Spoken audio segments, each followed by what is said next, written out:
Hey everyone, here's a quick video on how to change out your factory head gaskets. Let's dive into it. All right, so let's briefly go over the tools that you're gonna need. An impact wrench, a larger flathead screwdriver, an extension, 10mm socket, a 12mm socket, a 13mm socket, a 14mm socket, a T25, and a 10mm wrench. I prefer the ratchet wrench and a quality torque wrench to properly set the torque of the head bolts. So we're going to start by removing the front fan cover right here. Put your extension on, your 10mm socket. This is why we put the extension, because it'll clear the arm on the gator tail.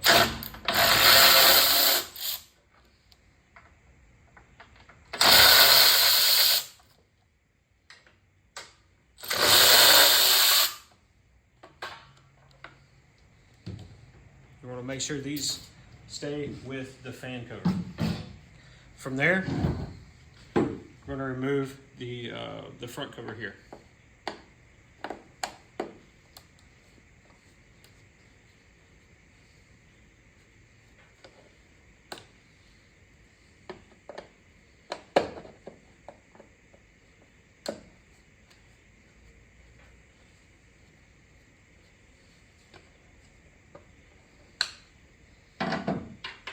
Now be careful whenever you take this off, you don't pull it too hard, because back here the tachometer is plugged up. So you want to unplug that. Take your two black plastic screws, set them in your cover, put them off to the side. While you still have your screwdriver, we're going to go ahead and remove this screw holding on the oil cooler.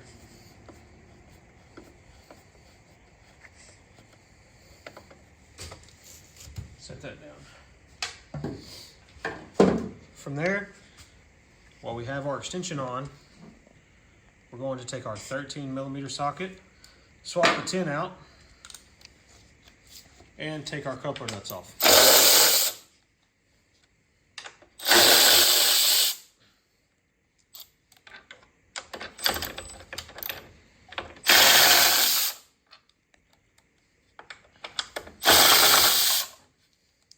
Like that. Set them inside your fan cover. Don't forget these because they will fall. All right. From there we will swap back to our 10mm socket.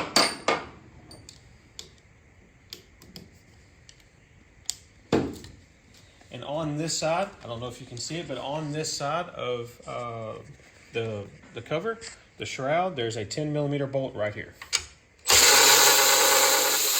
Remove it. Now it is longer than the rest of them. This one and the one on the inside there. Remove your, if you have a gator tail, remove the wire cover.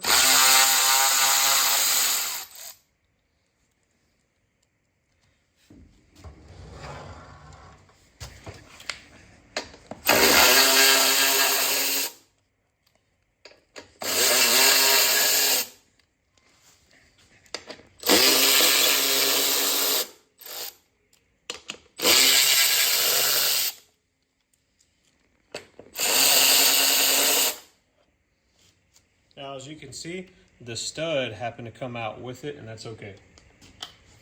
We'll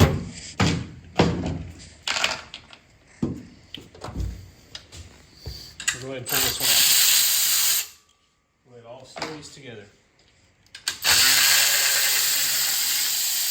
This one, as you can see, is also long. This is the exact corresponding one from the other side.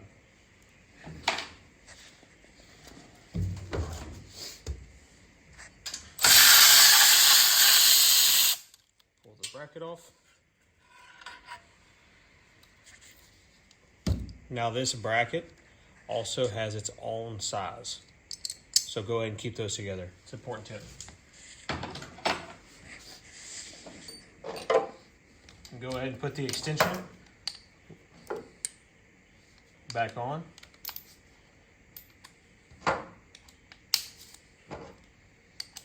It helps when reaching the 10mm that's up in here.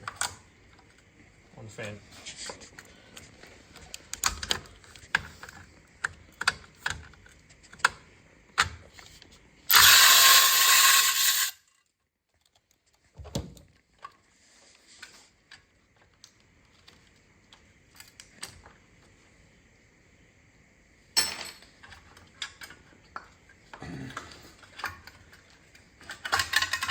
Just lay that off to the side. That's all you need to do there. So now that we've gotten the other side done, we've moved over to the opposite side. Now we're going to remove the spark plug. We're going to get this 10mm bolt here. Oh. Caught it lucky.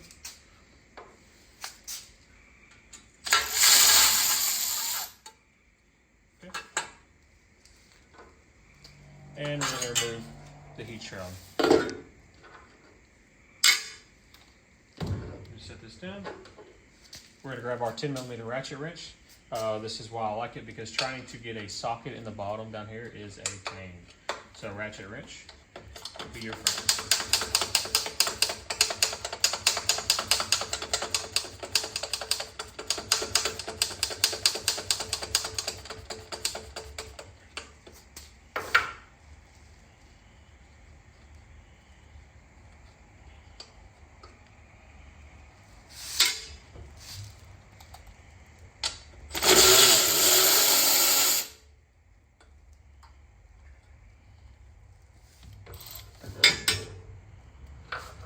Now you're just going to slightly pull your oil cooler out of the way. Walk to the front of the engine, as it should be unsecured. You should be able to pull this off, just like this. So now you have the front of the engine exposed, all the shrouds are taken off, and you're ready to remove your exhaust. All right, so now we're on the exhaust side here. We're going to start the removal process by taking this bolt, this one, these two on these support brackets, and then we're going to go to the other side, take the two on the support brackets, the single in the middle, and the other two on the exhaust flange side. We're going to be leaving the two support brackets exactly where they sit, just because on a gator tail, this is gator tail specific, the belt housing does get in the way of getting to those nuts that are on the studs on the crankcase cover. So just leave the brackets, pull the exhaust off. On a Mud Buddy, you can take the nuts on the brackets completely off, leaving these two and remove it all in one piece. But like I said, this is a gator tail. We're going to leave the brackets there. Once your exhaust has been removed, the next thing you're going to want to do is remove this gusset in between the heads.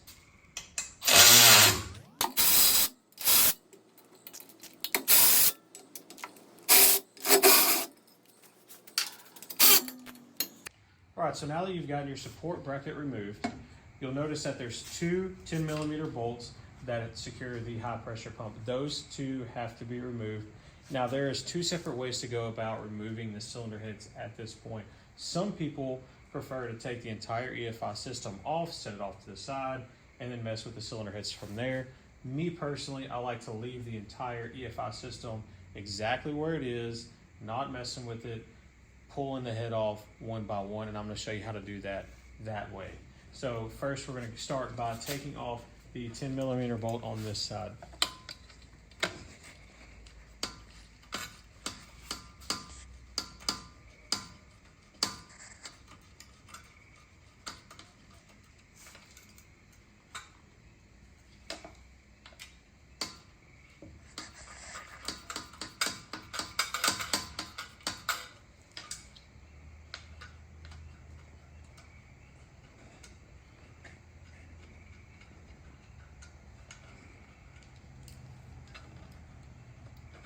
All right, once you have that bolt removed, this heat shield here should be free to slide out. All right, so now that you've got the heat shield removed, you're going to take your T25 and you're going to remove your temperature head sensor here.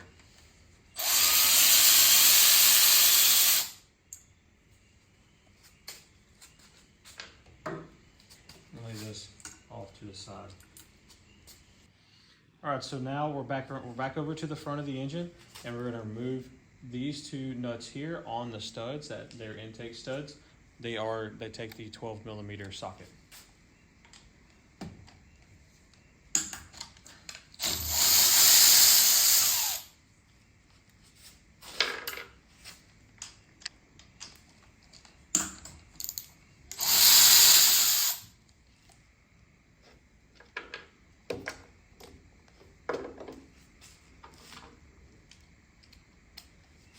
Now we're going to remove the studs.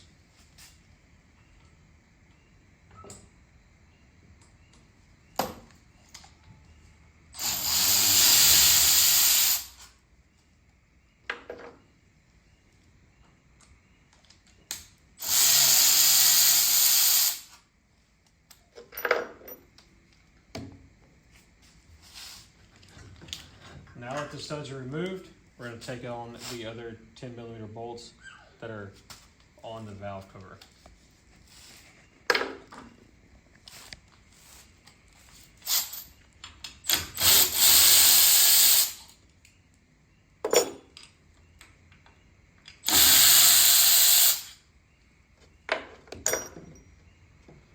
Pull the valve cover off, set it to the side. From here, you can push down on the rocker arm here, compress the spring, and move the push rod off to the side. Pull the push rod.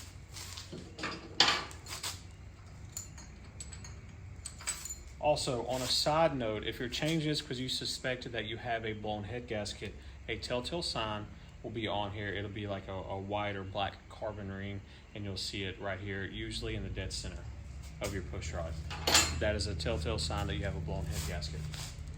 Moving forward on this. So now that your rockers are free, we're going to take each one of your head bolts out of there, and that's going to be utilizing the 14. So now that you've got your head bolts removed, we're going to now remove the cylinder head. Take a screwdriver, it helps pry it up right where the gasket meets the block. Give it a little pop there. It should pop pretty smoothly right off like that. So as you can tell, we left the entire EFI system on there and basically everything else in place. We have now exposed the, we've taken off the cylinder head, we've exposed the piston, and we're gonna pull the old gasket, the factory gasket off here, like this. All right, so now that you've removed your cylinder head and you've gotten your old gasket off of there, next thing you're gonna wanna do is take some shop towels, put them in the holes where push rods go. Because whenever you clean up the old gasket material, you don't want it falling down, getting inside your engine. Make sure you plug up the intake port 2. Now from here, roll the engine over. You can utilize the fan on the flywheel. Roll the engine over till the piston is at TDC. Close enough there. Pull your engine dowels. I'm going to pull these out. It'll make cleaning up a lot easier. And from there, you're going to clean the surface. Now you can use a scraper. There's plenty of tools out there, even a soft wire wheel on a drill that if you're in a rush can get this knocked out. Yeah. So now that you've gotten all of your old gasket material removed off your cylinder block, be sure to remove it off of your old cylinder head too, if you're going to be replacing this back on there. But in this case, we are putting a set of our aftermarket performance set of heads on this engine, so we don't have to worry about cleaning off of there as these are already clean. The next thing, when installing your head gasket, whether it be a factory or an aftermarket head gasket, and in this case, we're using our multi-layer steel head gaskets.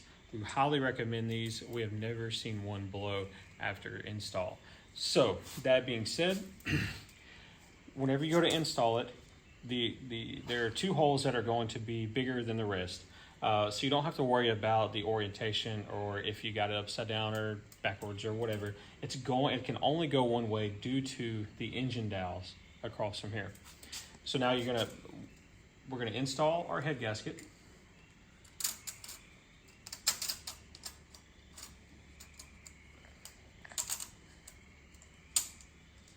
And when installing the head gasket on the head studs, you really want to make sure they go down flush. That way you're not trying to fight it the whole way down.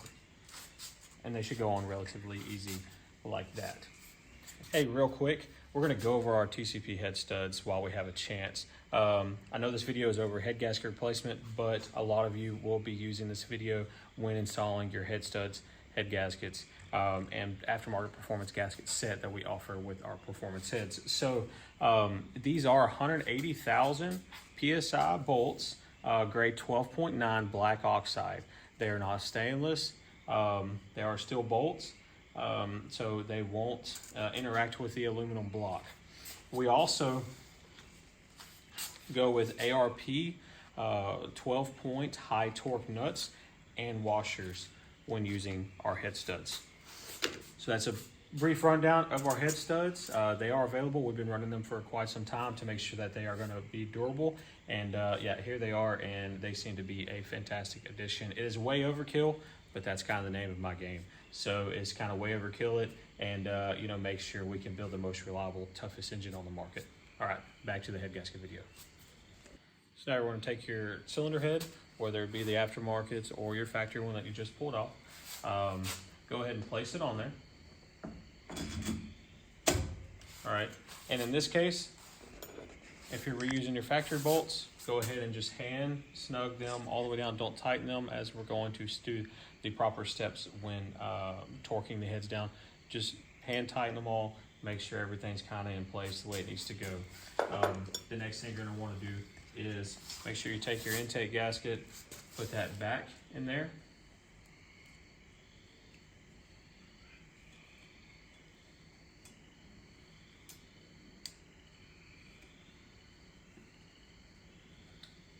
Like that.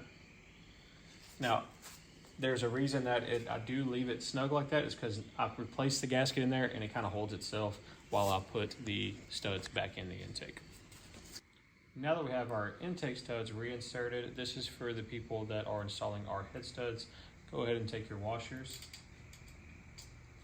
and set them on there. As you can tell, they fall down perfectly inside the insets that are already machined into your heads.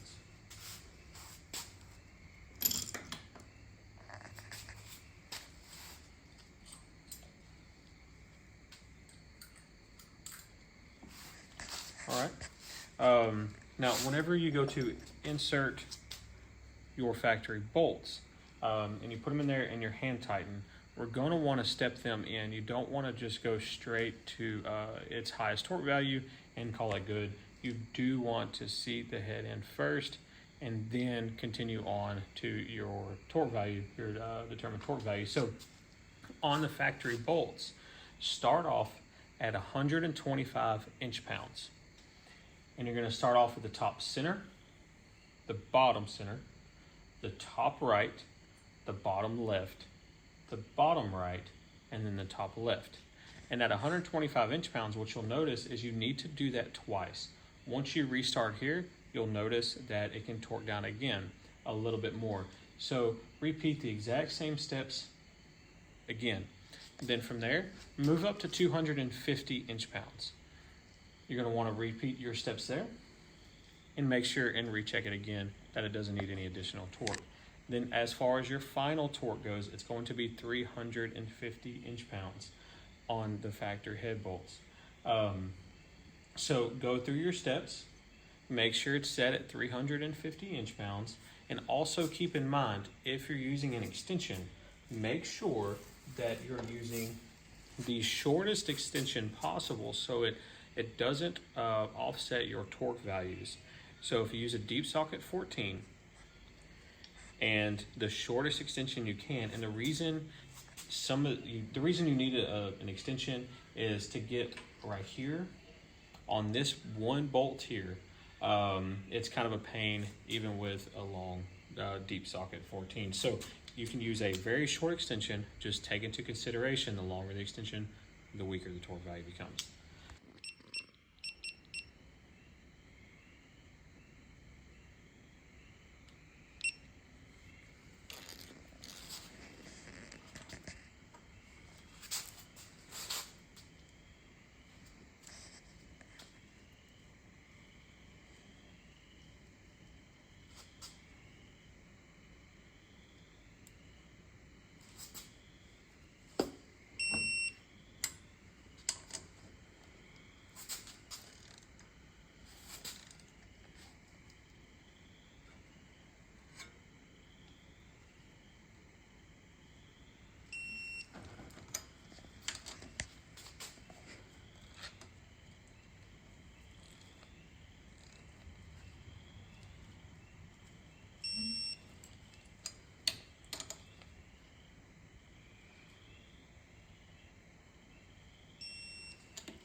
So as you can see, this one needs to be retorqued now.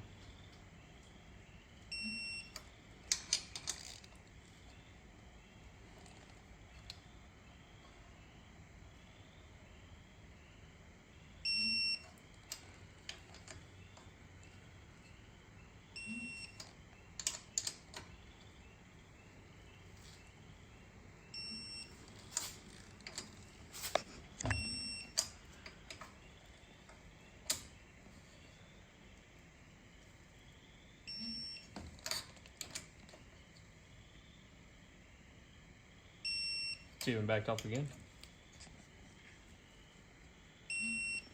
That's why it's really important to go back over and recheck.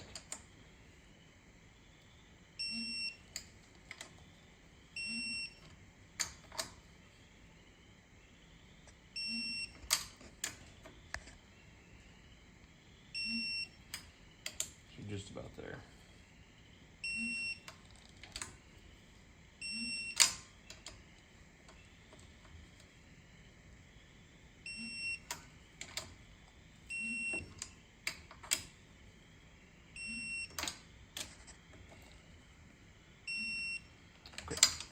So that head is properly set in.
We're going to recheck it.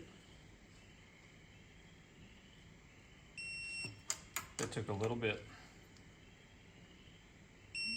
That one didn't take any.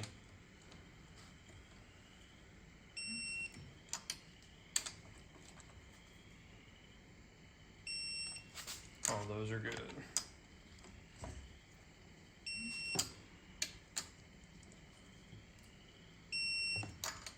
Make sure this one's good. Perfect. All right.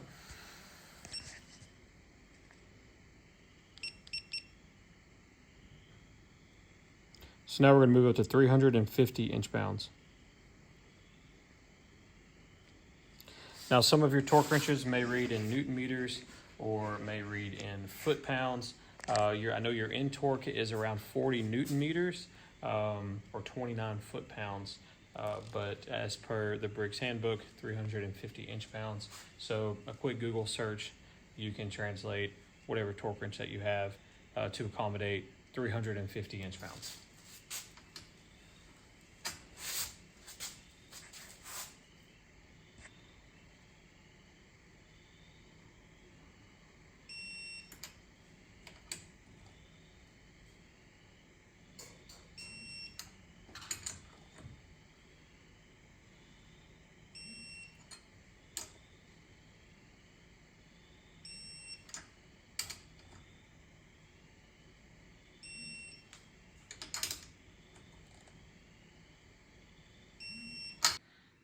Now, I know these are the head studs. On your factory bolts, you would use a 14, as where on the head studs, I'm using a 7/16 12 point to torque down the high torque nuts that come with it.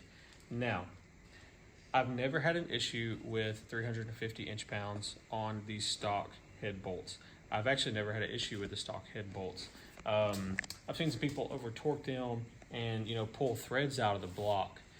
That being said, even with my head studs, I like to err on the side of caution a little bit when telling people the torque specs for the head studs. Yes, they can be torqued more. I'm not concerned about the strength or the durability of the bolt. What I'm concerned about is the strength and durability of the threads inside the cast aluminum block. So that being said, we're still going to get very, very great displacement when torquing it down. You're still going to get all the added benefits of the head studs, but I still torque these head studs down to 350 inch-pounds. Erring on the side of caution as I do not want to pull the threads out of the block, and then we're going to have a much bigger problem. 350 inch-pounds seems to be very sufficient to hold these heads down, to hold the compression, whether it's boost or built. They seem to hold it down very well, and then we haven't had an issue. And then especially paired with the MLS head gaskets, that is a just dynamic duo there that is working extremely well together. So on your factory heads, your rocker bosses would already be intact. If you're installing, like we are, our TCP shaft mounted roller rockers and chromoly push rods on this particular set of heads, you would want to torque those bolts down on the rocker bosses down to 130 inch-pounds. That is more than sufficient to hold the rocker bosses down. And then, of course, set your valve lash as you normally would. In this case, we're going to pretend that the stock rockers are on there. Set your push rods down and make sure they're seated well on the tappets. And, pop them back in there the same as we did at the first. You just fold it back, pop it in there. You can even rotate the engine, and that will help assist you getting it in there, getting the push rods back in there. Set your valve lash again. Recommended factory is 5 on the intake, 8 on the exhaust. That being said, I tell everyone, do a snug 7 because your 5 and my 5 is different. Just because I've been feeling it for so long, I know what 5 thousandths feels like. But if you do it too tight on the intake valve, and I get these phone calls a lot, then you're not going to have compression. It'll pass a leak down test. You'll be excellent on a leak down test. You just won't have any compression and your engine won't run. A lot of it's due to your intake valve being too tight. So when you set them at a semi-snug 7 thousandths all the way around. That is proven to be really safe and really reliable, and it ensures that the engine's going to run whenever you start the engine. All right, so you're going to put your nuts back on your intake studs here, and then you're going to repeat the exact same process on the other side. And then, of course, if you laid out your plastics and your bolts and your hardware where they need to go, reassembly should be pretty self-explanatory and easy. Just do not forget about your head temp sensor and where it goes on this head. That is why I chose this head first versus the other side to show you how to do it. So reinstall your head temp sensor, put your nuts on there, do the exact same thing to the other head. Same steps and everything like that. Reassemble engine and you'll be good to go. All right, till next time, guys.